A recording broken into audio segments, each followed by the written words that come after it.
नमस्कार बच्चों, good evening. अब देखो, जैसे आपसे मैंने कल प्रॉमिस करा था कि आपके लिए एक क्वेश्चन निकाल के लाऊंगा। ऐसे डेली डेली नए नए बोर्ड में आए हुए क्वेश्चंस निकाल के लाएंगे। अभी एक नया क्वेश्चन जो है मुझे अच्छा लगा, मैंने कहा ये बोर्ड में आया हुआ है, कितनी बार आया हुआ देखो, है ना। इसलिए तुम्हारे लिए कोई, मैंने हाई स्कूल में भी देखा, हाई स्कूल में आया हुआ क्वेश्चन है। क्या बेटा, लास्ट मोमेंट पे ना ये ऐसे क्वेश्चंस करना जरूरी है बोर्ड में आए हुए, ठीक है ना। कि एक्चुअली क्या होता है कि हर बच्चा टैलेंटेड होता है। देख, सीधी सीधी बात है, हर बच्चे में कोई ना कोई क्वालिटी है, ठीक है। तो आपको सबसे पहले खुद को अप्रिशिएट करना चाहिए, भाई आपके अंदर बहुत क्वालिटी है, हर बच्चे में क्वालिटी है, बस उस क्वालिटी को आपको बाहर लाना है, ठीक है। तो इसलिए आप क्या करो, देखो इस टाइम पर चाहे आपने खूब मेहनत करी हो या जो भी है, लेकिन इस वक्त हर बच्चे के लिए बोर्ड के प्रीवियस ईयर्स में आए हुए क्वेश्चन करना जरूरी है। जैसे मैंने आपसे कल भी प्रॉमिस करा कि आपको टेंशन लेनी नहीं है, ठीक है। आपको बस क्या करना है, मेरे साथ साथ जो है इन क्वेश्चंस की प्रैक्टिस करनी है, ठीक है, ठीक है ना। तो वो कहते हैं ना, बेचारे कोई डूब रहा हो उसको तिनके का सहारा, उसी तरीके से आपने जिंदगी में कुछ भी करा हो उसको सचिन भाटिया का सहारा। नाम याद रख लो, सचिन भाटिया, काम आएगा लाइफ टाइम।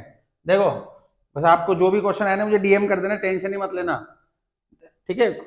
बेटा जो भी आपको हो किसी भी क्वेश्चंस में, थ्योरी में, बस आप सीधे सीधे डीएम करो मुझे। अब देख, इस क्वेश्चन में आप ये देखो, मैं आपको पहले पढ़ के बताता हूँ। 3 rays of light, red, green and blue, are incident on the face of A B. तो मैंने जितनी बार भी ये क्वेश्चन कराया है कोचिंग में, या जितने भी स्कूलों में आया है, या इतनी बोर्ड में आया है, तो देखो सबसे पहले इस क्वेश्चन की खास बात क्या है, ठीक है। आप ये देखो, इस क्वेश्चन में यहां पर जो भी तीनों रेज जो आ रही ना, ये तीनों, ये देखो ध्यान से, सबसे पहली बात, इसको सॉल्व करना कैसे स्टार्ट करो बता रहा हूं मैं। ये देखो, ये 90 पे आ रही है, सबसे पहली बात का ध्यान रखना। रिफ्रैक्शन के केस में जब भी 90 पे इंसिडेंट होता है तो कुछ मत करना, स्केल लेना, स्केल से लाइन खींच देना सीधी। कोई भी रे जो 90 पे होती है वो बेचारों कोई रिफ्रैक्शन नहीं था, सीधी चली जाती है, इसको सीधा मोड़ देना। इसी डायग्राम में करना बता रहा हूं मैं। इसी डायग्राम में 90 वैल्यू को सीधे मोड़ देना, ठीक है। और यहाँ पे नॉर्मल बनाना है ऐसे, ये नॉर्मल, ये नॉर्मल बना लोगे। अब क्या होता है, देख एक देसी फंडा सिखाता हूं मैं, जिंदगी भर काम आएगा तुम्हारे। क्या होता है, फिजिक्स में अपन को ईमानदारी से क्वेश्चन करना भी जरूरी है, लेकिन सेल्फ जनरेटेड, खुद के द्वारा तैयार किए गए, ठीक है, अपन को देसी फंडे पे लगाने होते हैं। तुमने पढ़ा है ना TIR, टोटल इंटर रिफ्लेक्शन, उसका फॉर्मूला होता है 1/sin, पढ़ा है, सबने पढ़ा होगा बेचारे। तो ये है एक स्टेप है इसको सोल्व करने की, जिसको बोलते हैं डिराइव। मतलब इस कंसेप्ट से मैंने ये पता लगाया कि अगर TIR होना है तो n की वैल्यू क्या आनी चाहिए, ठीक है। देखो बेटा, बोर्ड में अपन को जीतने से मतलब है, ठीक है।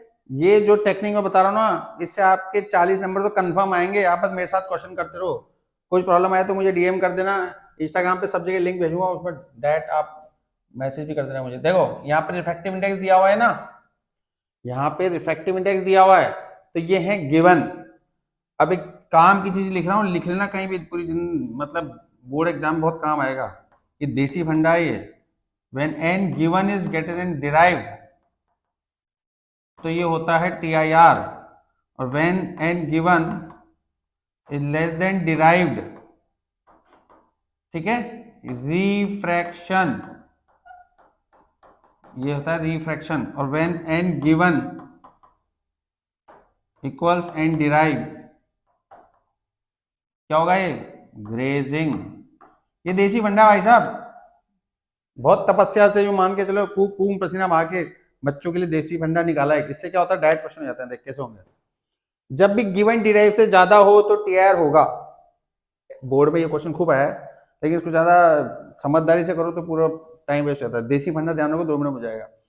n given is less than derive, refraction. ये इससे स्टूडेंट को ये पहचानना आता है मुझे कौन सी रे को TIR करना है, कौन सा रिफ्रैक्शन करना है, तो देख कैसे पता लगाते हैं। n गिवन बराबर n डिराइव आ जाए तो ग्रेजिंग। अब गिवन तो मुझे दे रखे हैं तीनों अलग अलग कलर के, रिफ्रैक्टिव इंडेक्स वेवलेंथ पे डिपेंड करता है, डिराइव करना है। लेकिन डिराइव करने के लिए मुझे आईसी तो बताओ, आईसी मतलब क्रिटिकल राइट एंगल प्रिज्म का, जो यहाँ पे देखो ये यहाँ पे 45 है तो ये भी 45 होगा। सुनना ध्यान से बात, ये 45 होगा तो ये भी 45 होगा ना, क्यों होगा? देखो ये 45 है तो ये 45 क्यों होगा? क्योंकि ये 90 है, नॉर्मल बनाया ना आपने, ऐसे ये भी 45 होगा, ऐसे ये भी 45 होगा। यानी कि तीनों रेस के लिए जो एंगल ऑफ इंसिडेंस है 45 है। क्या होता है, राइट एंगल जो प्रिज्म है इसके लिए 42 BC के बड़ा जो होगा तो टीआर हो जाएगा। तो यहाँ पे 45 डालो आईसी की जगह, साइन 45 कितना होता है? √2, 1.414। तो 1.414 क्या है? डिराइव है, डिराइव। और गिवन क्या है? ये तीनों। अब गिवन पता है, डिराइव पता है, अब लगाते हैं अपन देसी फंडा अपना, ठीक है, लगाना दिमाग। सबसे पहले पकड़ते हैं ब्लू कलर को। ब्लू कलर के लिए, ब्लू कलर का है ये लास्ट वाला, इसके लिए रिफ्रैक्टिव इंडेक्स कितना है? 1.47। ये गिवन है, गिवन। ब्लू कलर के लिए रिफ्रैक्टिव इंडेक्स कितना गिवन है? 1.47। और डिराइव कितना है? 1.414। तो देख, गिवन जब डिराइव से ज्यादा होता है तो टीआर होगा। तो ब्लू कलर का ये रहा, ब्लू कलर के लिए जो गिवन है दैट इज 1.47, ये डिराइव से ज्यादा है तो टीआर होगा। ये नीचे आ गया भाई साहब, ठीक है। ऐसे ही ग्रीन पे आ जाओ, ग्रीन कलर के लिए कितना है? 1.44। 1.44 गिवन है, गिवन। ये डिराइव हमने निकाला 1.414, तो वापस गिवन डिराइव से ज्यादा है तो टीआर होगा, वापस ये आ गया टीआईआर। अब आ जाओ रेड कलर। रेड कलर का गिवन है 1.39, हमने डिराइव किया 1.414, तो गिवन डिराइव से छोटा है। जब गिवन डिराइव से छोटा है तो रिफ्रैक्शन होगा। अब रिफ्रैक्शन में क्या होता है?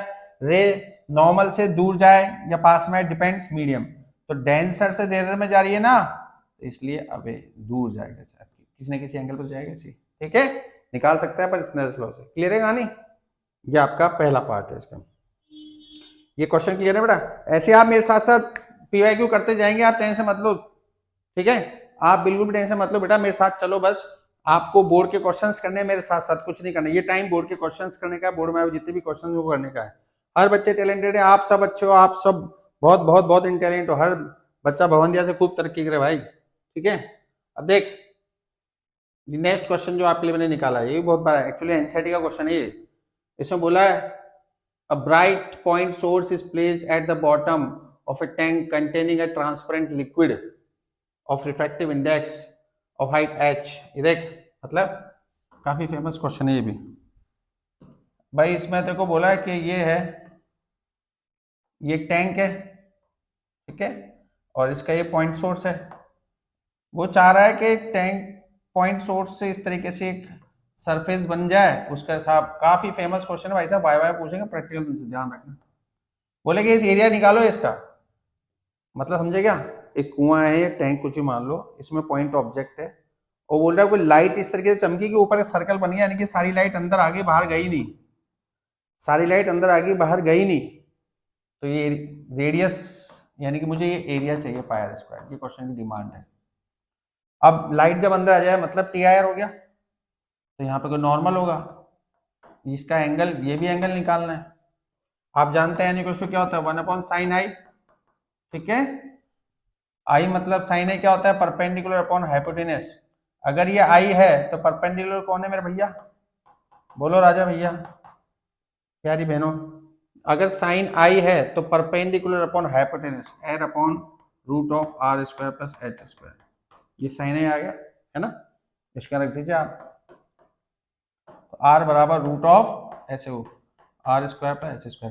आप कोई सा भी डाउट पूछ सकते हैं मेरे से, साइंस, जेई, नीट, फिजिक्स का कोई सा भी डाउट हो, कोई सा भी कंसेप्ट हो, कोई सा भी कंसेप्ट, लॉजिक, न्यूमेरिकल, सब कुछ पूछ सकते हैं। टेंशन लेने का नहीं, ठीक है। तुम्हारा टीचर यहाँ बैठा है सचिन भाटिया, बिल्कुल भी टेंशन लेने का नहीं भाई। हाँ, अपनी मेहनत से लोग टेंशन में आ जाते हैं, अपन ठीक है बच्चों के लिए एनी टाइम आप मेहनत करो, मेरे से डाउट पूछो बस। तो n बराबर 1/r√। ये देख साइन आई, ध्यान रखना बेटा, परपेंडिकुलर अपॉन हाइपोटेनस है, ठीक है। तो इसको सिंप्लीफाइड कर, दोनों तरफ स्क्वायर करेंगे, n² r² + h² upon r², ठीक है। इधर डाल दे n square r square h square. अब देख मुझे तो आर स्क्वायर चाहिए ना, क्योंकि पाई स्क्वायर निकालना है, तो यहाँ से आर स्क्वायर निकाल दे, क्या आएगा बता। आर स्क्वायर इधर लेगा ना, तो N square minus R square और एच स्क्वायर। तो थोड़ा सा ऊपर कर लेते हैं। अब देख ये आर स्क्वायर बाहर निकालेंगे तो N square minus one R और ये H square upon N square minus one. इस आर स्क्वायर को डाल दें यहाँ पे, तो क्या आ जाएगा एरिया। ये डायरेक्ट फॉर्मूला ध्यान रख लेना भाइयों बहनों, ये डायरेक्ट फॉर्मूला आता है सीबीएसई में, डायरेक्ट न्यूमेरिकल आता है इस एरिया में, direct pi h square upon N square minus one. सीधा फॉर्मूला याद रखना, कुछ दिमाग मत लगाना, कोई डेरिवेशन नहीं आता, ये सीधा न्यूमेरिकल आता है इस पे, सीधा ही एच दे देंगे एन दे देंगे एरिया निकालो। ठीक है, तो बेटा ध्यान रखो। ठीक है, आप बहुत अच्छी तैयारी में चल रहे हैं आप सब, लेकिन मेहनत और करो, पीवाईक्यूज आते हैं, पीवाईक्यू की प्रैक्टिस करो, बिल्कुल भी टेंशन मत लो। ठीक है, हम बैठे हैं यहाँ पे सचिन भाटिया जी, थैंक यू सो मच।